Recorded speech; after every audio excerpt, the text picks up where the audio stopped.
What most people don't know is that your avoidant partner does not only act like an avoidant to you, but also to their family. Think about it. The family that your avoidant partner grew up in made them feel like they had to do everything on their own, made them feel like they were always neglected, like they were never good enough, and they had to work harder to get the attention from their parents. So going back to their parents during the holidays, during different celebrations, and just seeing the whole family can be extremely uncomfortable. Because if you are an avoidantly attached person that's working on becoming secure and you're trying to change the way that you behave and trying to like rewrite the blueprint in which was instilled in you when you were a child, it's going to confuse your family and parents when you go back home, because they'll be like, why are you acting this way? Like, this isn't how you normally operate. What? And if they talk back to their parents or like stand up for themselves, their parents will be like, what is going on? Like, why are you acting that way? And it's interesting because I don't know about you, but if you've ever gone back to your childhood home, like after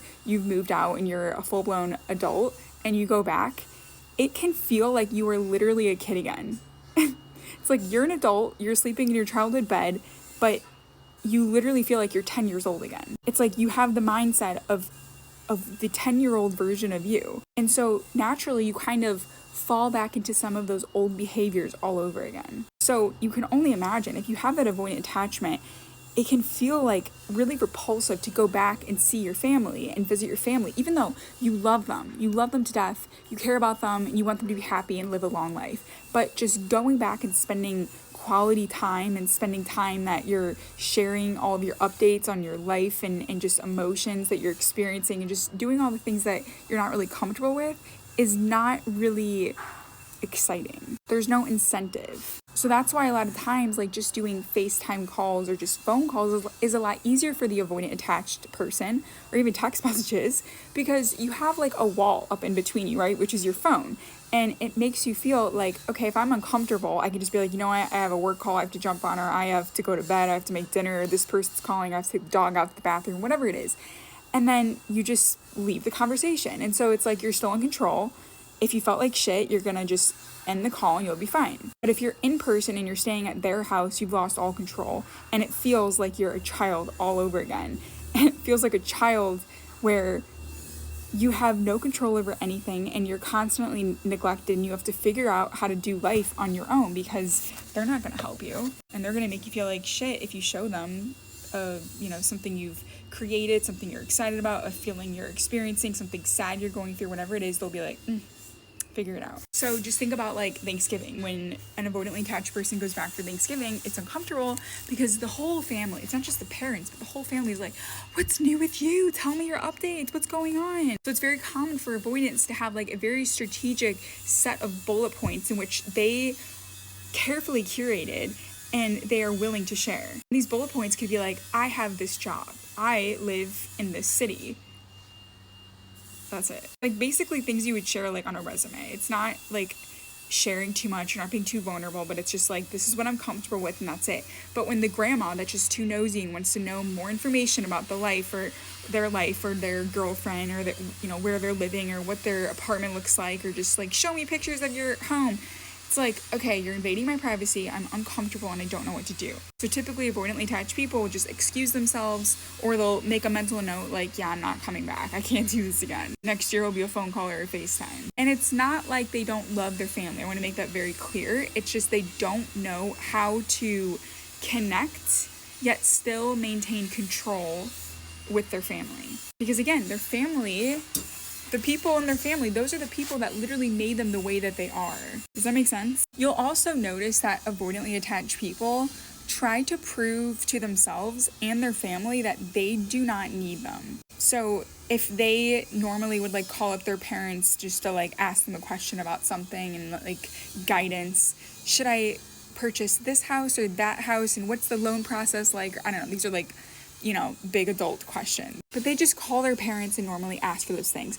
Well, when they have an avoidant attachment, they're not going to do that. They're going to try to prove to their parents that they can do all these things on their own. They don't need them. They can buy a house. They can figure out how to get a loan. Anything and everything that they used to ask their parents for support from, like, they don't do that at all anymore when they are an adult and have that avoidant attachment. They're trying to prove that they can do it on their own.